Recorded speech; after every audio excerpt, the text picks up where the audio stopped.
Welcome back to On the Journey, episode 8, with me, Dombrowski. Just exploring life, talking about, my own interior journey and offering personal reflections. Man, there's so much to talk about. My wife and I right now are starting our own business, and I'm so excited about it. I'm so excited to be starting something with her. She has so many skills and talents, and what I think most excited about starting with her is just the collaboration on something, kind of sharing a common goal, and it's making me feel really tender right now because I have such an admiration for her. She's such a wonderful partner. And in Genesis, that's the word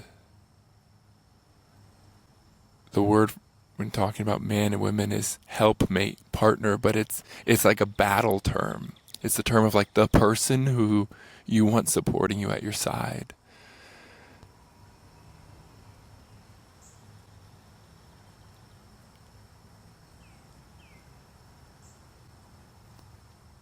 She's mine. And what I'm really excited about is collaboration, about working together towards a goal. This is something that I've really learned in my past experiences as a psychotherapist in working with individuals, is that you have to have a common shared goal. And I want to take a moment to acknowledge my frustration right now that I'm feeling with the cicadas. I came out earlier and I was going to record because I was like, oh my gosh, the cicadas aren't here. Won't have all that background noise. And then I kind of fiddled and did some other videos and some other stuff, and then all of a sudden the cicadas came out, and I was like, no! That quote came to mind. Never put off until tomorrow what can be done today. And, but kind of back to collaboration.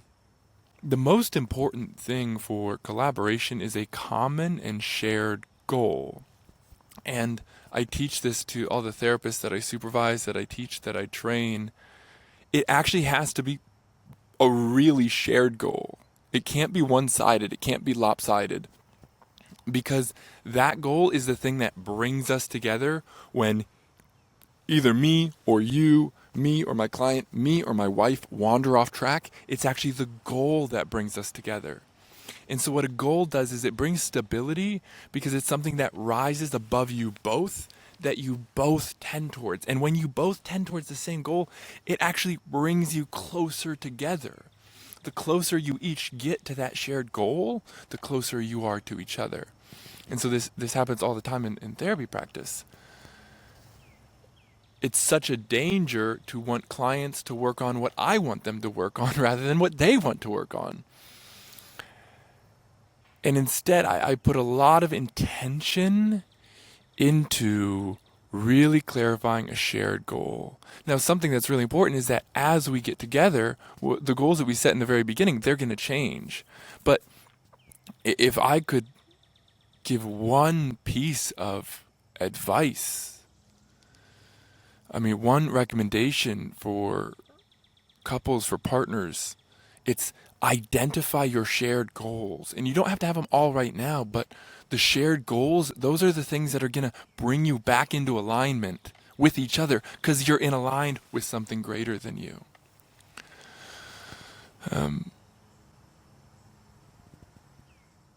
So yeah, we're starting this new practice. I'm really, really excited about it, guys. I'm like really, really excited about it. And one of the things that it's made me reflect on, and actually I was reflecting on this before this.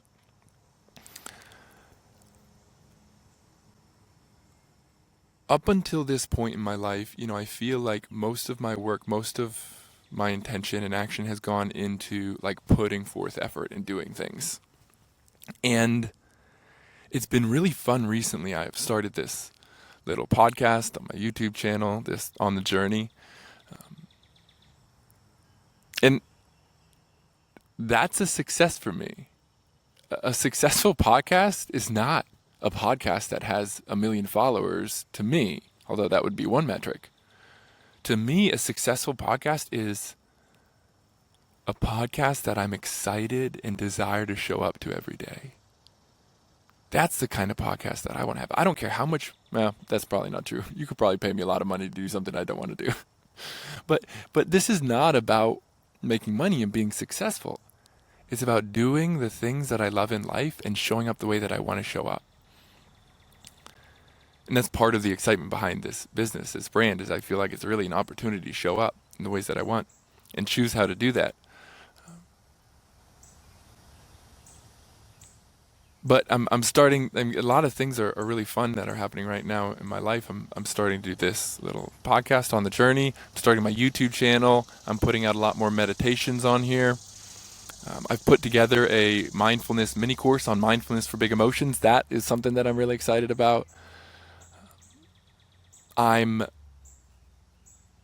started this Instagram, which, I mean, in my eyes, in a couple of months, I got like a couple thousand followers. In my eyes, it's like, whoa, that's like, I didn't, maybe I hope for that. I didn't quite expect it. But just a lot of really positive feedback. And it feels like all of a sudden, I feel like I'm taking off. Like all of a sudden, I just feel like all these things are happening. It's like boom, boom, boom. I'm just like kind of taking off and exploding. And I was talking to my nephew. He's a really high level basketball player, and so we bond on that because I played basketball in high school. I played basketball in college, just D3. So much of my time, my energy, my efforts in high school, like my whole life was consumed by this sport. Like it was everything. I wanted to go to the NBA. I mean, crazy pipe dream, like not a chance. But I had to like, man, if I work hard enough, maybe I can get into the NBA, or maybe I can go to D2, or maybe I wanted it so bad. I would wake up in the morning. I would play basketball at 5 a.m. in the morning before I went to high school. I wanted to go to high school. And then afterwards, I would go to the gym. I would work out. And then I would go to practice. I mean, I was like what they call a gym rat. That's me. Like the biggest, fattest gym rat. Not because I'm fat, but just because I'm just like hanging around. And like, I was a string bean. And I had a completely subpar high school basketball performance, right? Didn't really start until I was not really. I didn't start till I was a senior. Didn't really dress until I was junior. Even when I started, it was because there was like injuries on the team. And then in college, I had a little bit more of a successful career, but still like pretty subpar. I mean, pretty average. And there's parts of me. Oh, and I'm feeling tender here. There's parts of me that would want to look at my life and say, "Oh, JP, your athletic career was a failure." There's parts of me that want to say, like, "JP, look at all that time you put in. You were never great." And that's not derogatory, it's honest. I mean, I was never great. It's decent. I was pretty good. I was very, very hardworking, and I was a motor. You know, I was a team player. I was a glue guy, but parts of me that say, "Man, you never really amounted to anything in athletics." And those parts of me, that voice, that's kind of true. You never achieved anything. And this is one of my favorite quotes recently from Jim Rohn. Life is not about what you get, but what you become. And in my high school athletic career, my college athletic career, I wasn't getting anything. I didn't get it. I didn't get championships. High school I was on a pretty good high school team, so our high school team won a lot. College was rough. I didn't get anything. I don't have anything to show on it. My jersey's never going to be up in the rafters.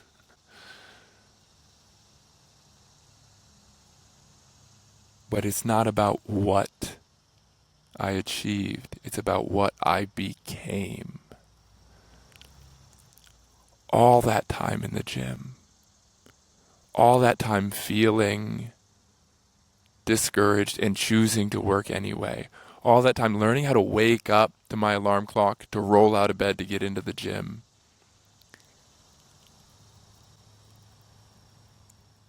I became the type of person who could become what I am now.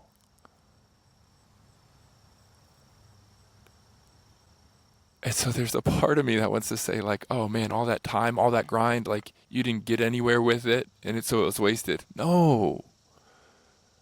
And I can see it now. This part of me felt like that in high school, and I encourage you, man, if you know any athletes, if you know any high school athletes who just are just putting their nose to the grindstone and aren't making it or are afraid of not making it, send them this. This period of your life, it's not about what you get, it's about what you're becoming.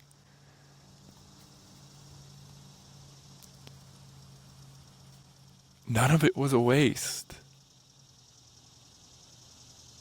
I've become the type of person who can handle setbacks, who can handle failure, who can handle going up for a dunk and missing it in JV and then getting chewed out by his coach. I've become the type of person with a relentless will to continue forward. I've become the type of person that is able to look inside of myself and say, JP, are you really giving this your all? I've become the type of person who can wake up at 5 a.m. and do my yoga, do my stretching, who can then meditate for 30 minutes, who can then pray for 40 minutes, who can then go to work. Like, in many ways, I'm doing the same things that I did when I was a high school athlete, college athlete. I'm just grown now.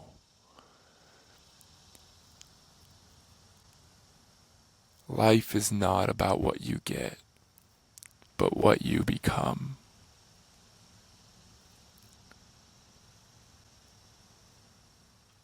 And so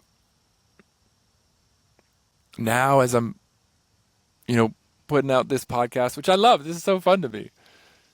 I have kind of an Instagram. I'm putting together my personal website, moving into some coaching things, starting to open up my practice. I'm doing training and supervision for therapists. It feels like it's all coming together, but it's not. Well, sorry. It feels like I'm taking off, but I'm not. I'm just continuing. And what looks like moving really fast above the surface, what you don't see is all the work and the time and the tears and the sadness and the depression and the disillusionment and the disconnection and dealing with feelings through alcohol and drinking and dealing with feelings of inadequacy by trying to get attention and trying to prove myself and all these things, these years of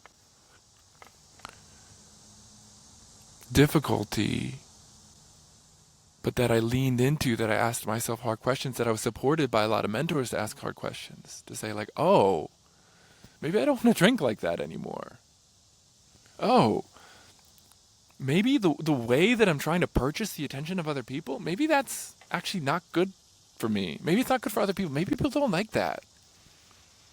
Oh, all this insecurity, like, well, maybe that's more of a human thing. And so all these things, these are things that are coming, it feels like they're coming together. But the best way to think about it, I think, is this. It's the parable of the Chinese bamboo shoot. The Chinese bamboo shoot is planted, and for the first year, you see no growth. For the second year, you see no growth. For the third year, you see no growth. For the fifth year, there's no growth. And then in the sixth year, you see growth, but not just a little bit. It grows to 80 feet in 6 weeks. 80 feet in 6 weeks. You can literally sit there and watch the Chinese bamboo plant grow. You can watch it grow. It takes a while, I mean, even still, but you can watch it move throughout the day.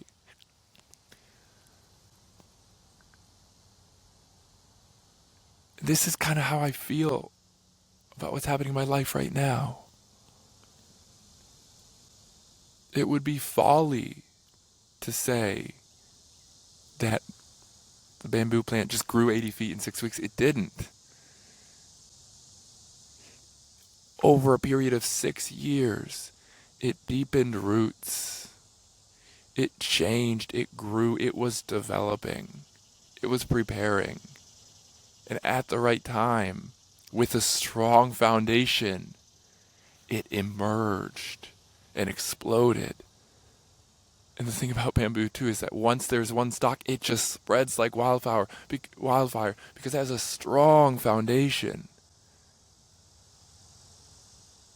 Build a strong foundation. Build a foundation that's about becoming. It's not about what you get, it's about what you become.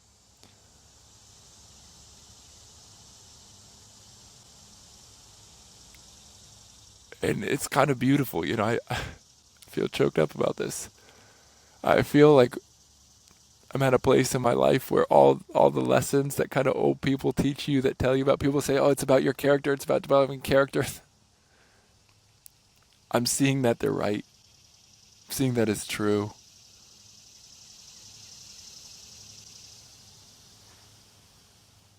And so I just feel like such an immense gratitude for my family, for my parents, for friends, for community.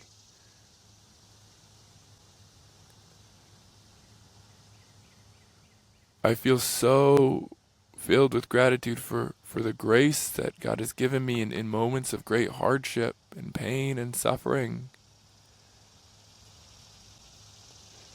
I love this line. There's this line that I wrote down today that was in my meditation.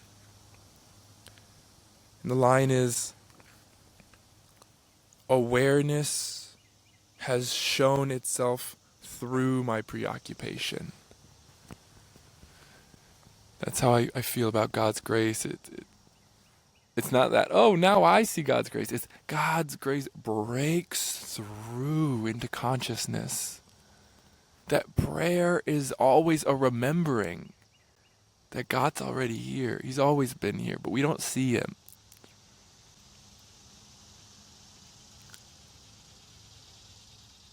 And so I just feel such a gratitude for what's been given to me, and relate so deeply to the line, to whom much has been given, much is expected.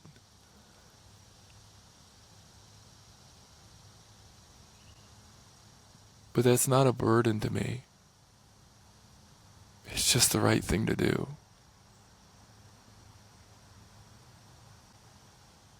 And so, thanks for being here. Thanks for joining in.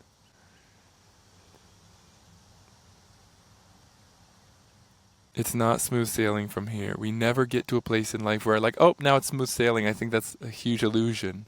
That we're going to get to this point where oh, then the clouds are going to open up and life's going to get easy. That point's not going to happen. If you're looking for it, stop. There's only right here and right now. And things are constantly falling apart. And so we need something more stable than material security, although material security is important. We need surrender. We need an immaterial security. So yeah, those are the kind of thoughts and reflections that were on my mind today. I'm glad to share them with you. Take good care.